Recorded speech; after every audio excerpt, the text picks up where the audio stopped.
bit ago, I made a video breaking down the reasons why America can't seem to build transit anymore without ludicrous cost and timeline escalations, and what we can do about it. The scale of the issue has long felt overwhelming, so I wanted very specific policy recommendations and pathways to achieve them, and I found that the best way to tackle most issues at once was a state-level bill in California that would do the following. A. Reform CEQA, our 50-year-old outdated environmental law that has become the chief tool used by bad actors looking to delay or cancel transit projects.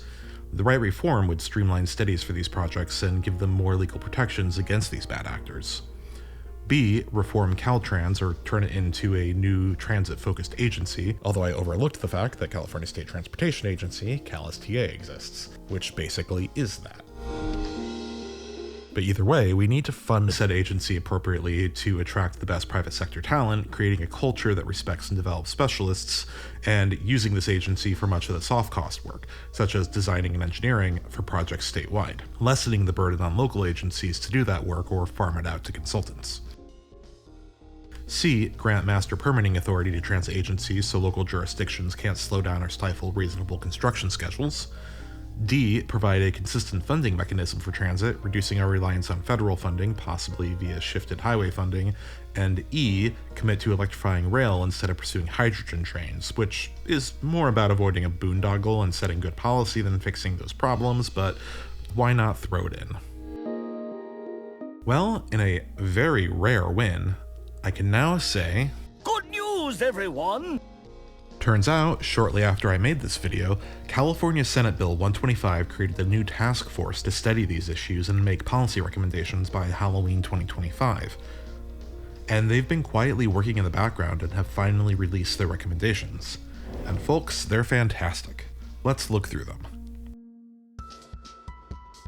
First, we have recommendations on engaging stakeholders, and they recommend we streamline and focus our onerous community engagement process, and require permitting agencies to engage early or waive rights to future legal objections. The next really big one is allocating state funding for the design process, divorcing design from the complicated and uncertain funding process we have for transit, and reforming our procurement process with more state-level roles.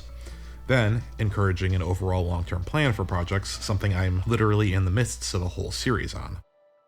Next, we come to streamlining of land acquisition, permitting requirements, and timelines.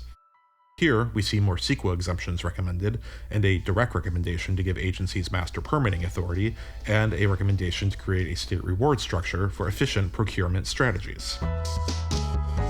And then, the big one.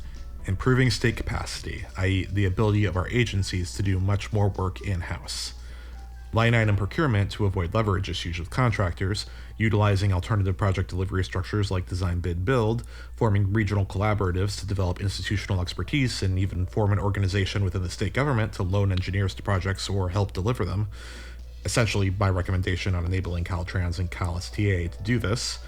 And of course, just hiring all the right experts in-house, and again, divorcing planning from a per-project basis. Then we have a host of recommendations to improve the predictability of long-term funding. Going back to my recommendations, ignoring the electrification one as it's a separate issue, they've essentially hit every single one of my points and more. Good news, everyone! This is phenomenal. But, and a big but, this is only one step of the process. These are draft recommendations, and they need to be adopted as the actual recommendations before we can push for these to then be implemented into state law. And that's where we are right now.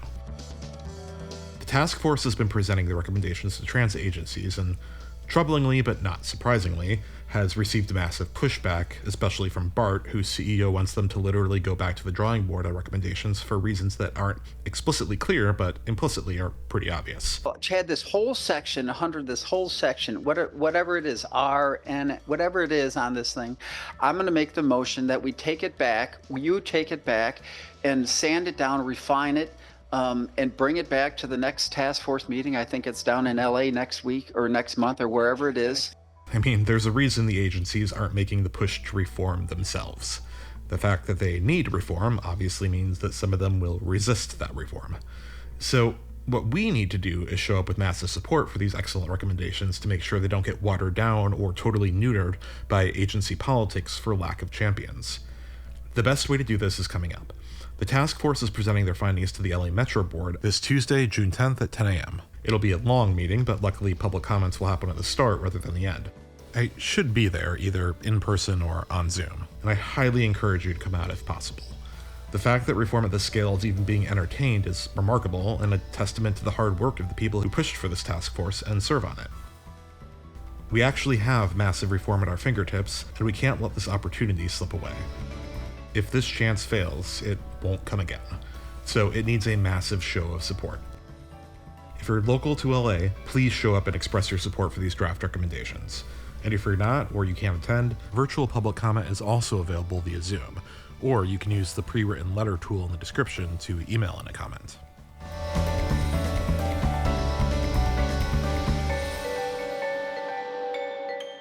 We're winning the race here. We just need to get over the finish line. So let's get it done.